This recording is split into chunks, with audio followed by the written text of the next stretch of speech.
प्रथम लागू दो चरण को, धनिए न छोड़ायो खिन।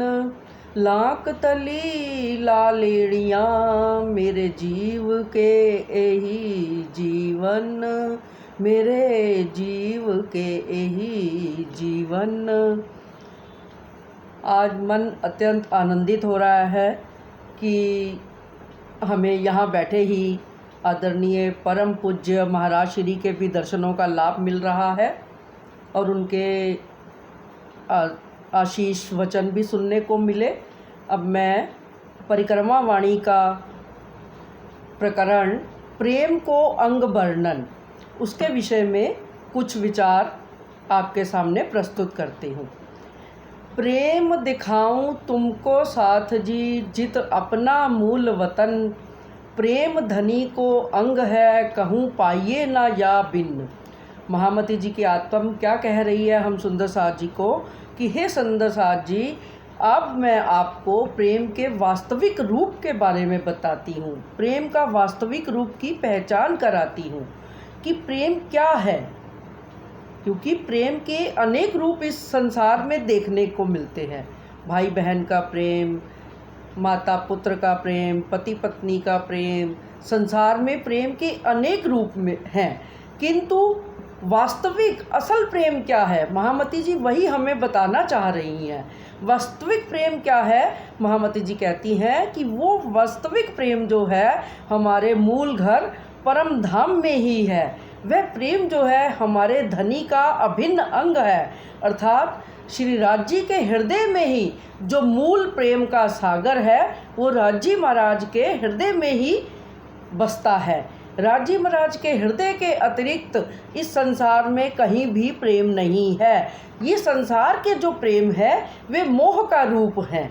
इस संसार के प्रेम को मोह कहा जाता है। वास्तविक प्रेम जो है परब्रह्म के प्रति जो हमारी प्रेम की भावना होती है उसी को ही प्रेम कहा जाता है। और कई बार हम प्रेम और इश्क में भी भेद करने लग जाते हैं, लेकिन ऐसा नहीं है। प्रेम और इश्क दोनों में ही 2.5 अक्षर हैं, वो केवल अलग अलग भाषा का भेद है, उनका भाव एक ही है।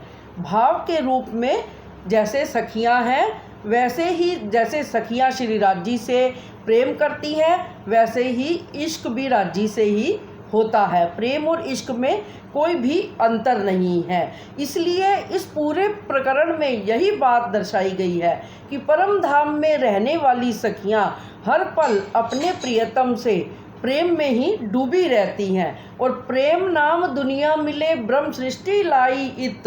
ये प्रेम इनो जाहिर किया, ना तो प्रेम दुनी में कित। महामती जी फरमा रही हैं कि प्रेम तो दुनिया में, असल प्रेम का नाम तो ब्रह्म आत्माएं ही इस संसार में लेकर आई। क्योंकि इस संसार में आज से पहले तो पूर्ण ब्रह्म परमात्मा की पहचान नहीं थी, तो प्रेम की पहचान कैसे होती। क्योंकि संसार में सभी शास्त्र पुराणों के अर्थ को जाहिर करते हुए जितने भी ऋषि मुनि ज्ञानी गुणी थे वो त्रिगुण के स्वरूप को यानी ब्रह्मा विष्णु महेश को ही पूर्ण ब्रह्म परमात्मा मानते थे और उन्हीं के प्रेम को प्रेम समझते थे।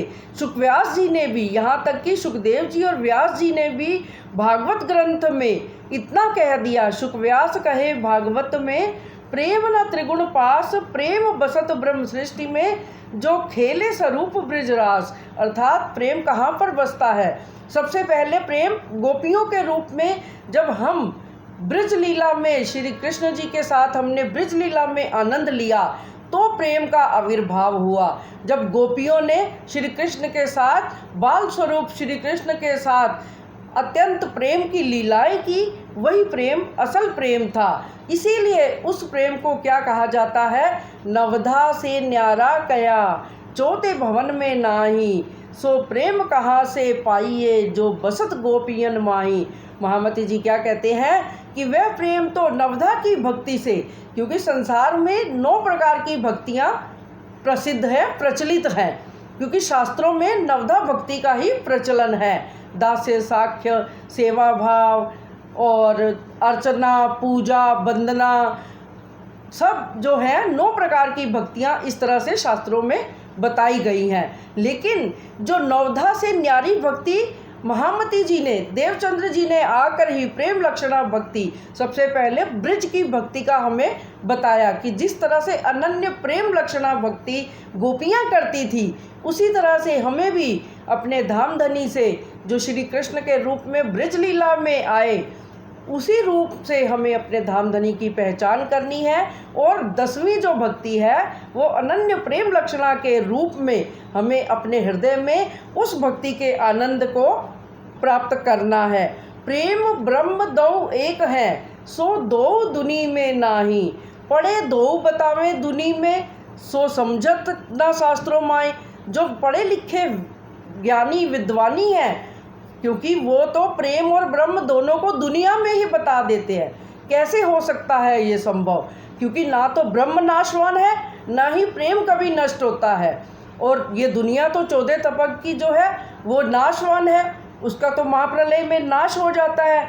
इस तरह वो प्रेम और ब्रह्म कैसे हो सकता है? इसीलिए प्रेम को क्या कहा गया है? प्रेम शब्दातीत कया, सो तो बसत ब्रह्म के घर, सो हुआ ब्रह्म के घर, सो तो निराकार के पार थे, सो इत दुनी पावे क्यों कर। महामती जी क्या कह रहे हैं? असल प्रेम की पहचान बता रही हैं परिक्रमा वाणी में, क्योंकि धाम वर्णन किया उन्होंने, और आगे यही धाम वर्णन करते हुए ही वो अपनी सखियों के, ब्रह्मात्माओं के असल प्रेम की बात बताएंगी हमें। क्योंकि प्रेम को शब्दातीत इसीलिए कहा गया क्योंकि परम धाम में कोई भाषा नहीं, कोई केवल प्रेम की लीला ही लीला होती है, इसीलिए उसे शब्दों में वर्णित नहीं किया जा सकता, इसीलिए उसे शब्दातीत कहा गया है। प्रेम बताऊं ब्रह्म सृष्टि का, पहले देखो धाम वर्णन। इसीलिए महामती जी कहती है कि पहले आप धाम का वर्णन तो जानो। क्यों? क्योंकि हमें धाम का वर्णन जाने बिना, क्योंकि जहाँ धाम धनी अपनी ब्रह्मात्माओं के साथ सदा प्रेम की लीला में ही मगन रहते हैं, तो उस धाम में रहने वाली ब्रह्मात्माएं जो इस संसार में आके भूल गई हैं, अगर उस धाम लीला को जान लेंगी तो वो असल प्रेम को भी जान लेंगी। इसीलिए महामती जी क्या कहती है? क्यों ना होए प्रेम इनको जिन सिर नूर जमाल, कई कोट ब्रह्मांडों ना पाइए इनका हो रे हाल। जिनके खामन नूर जमाल हैं, जिन नूर जमाल किनको कहा गया? पूर्ण ब्रह्म परमात्मा अक्षरातीत श्री धाम धनी को नूर जमाल कहा गया है।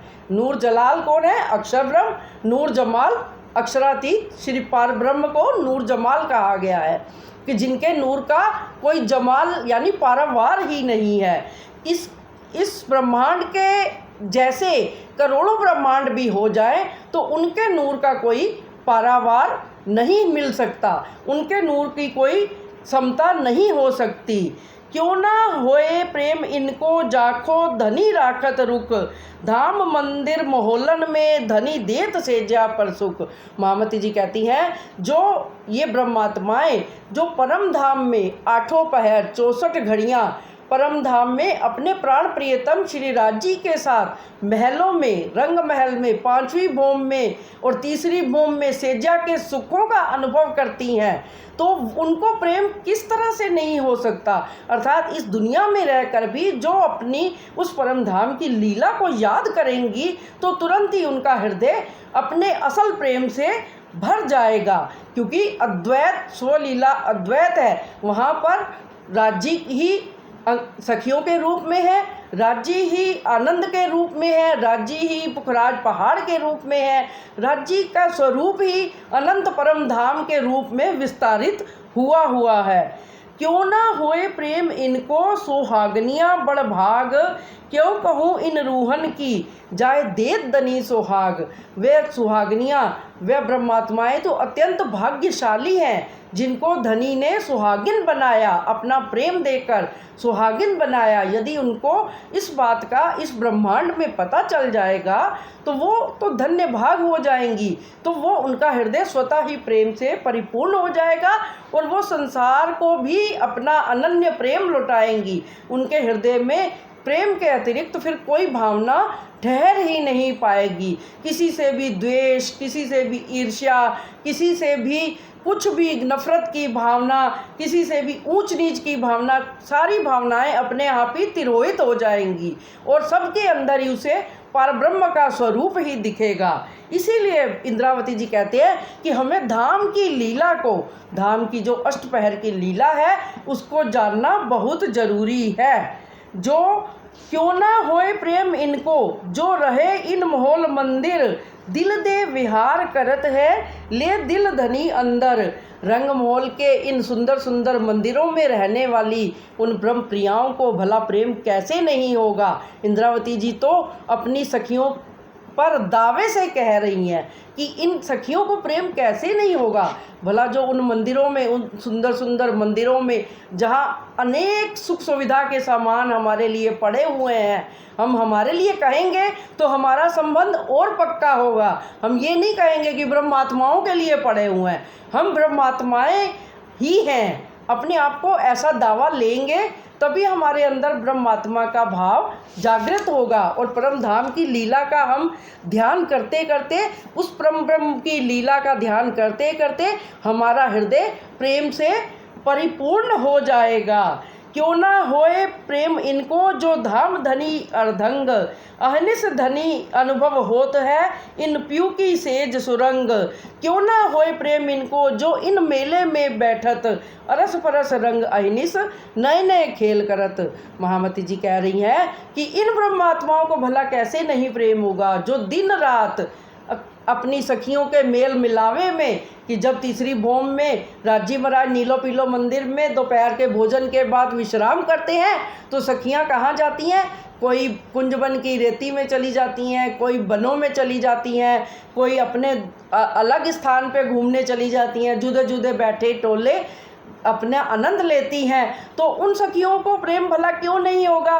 वो जो उस परम धाम में हर पल आनंद ही आनंद लेती हैं तो उनको तो प्रेम होना ही है। अब इस संसार में उन सखियों के सिर पर बहुत बड़ा कर्तव्य है, बहुत बड़ा राज्य ने भार सौंपा है, बहुत बड़ा उत्तरदायित्व सौंपा है कि वो सखियां ही इस संसार में अगर आई हैं और उन्होंने अगर पूरी पहचान कर ली है अपनी और अपने प्राण प्रियतम की, तो वो हर तरफ प्रेम के रंग ही बरसाएं। ये होली का त्यौहार भी आ रहा है, हर तरफ प्रेम के रंग ही दिखने चाहिए। हमें अपने हृदय के सारे मलिनताओं को छोड़ देना चाहिए और हर तरफ अपने पिया के प्रेम के रंगों को ही बरसाना चाहिए।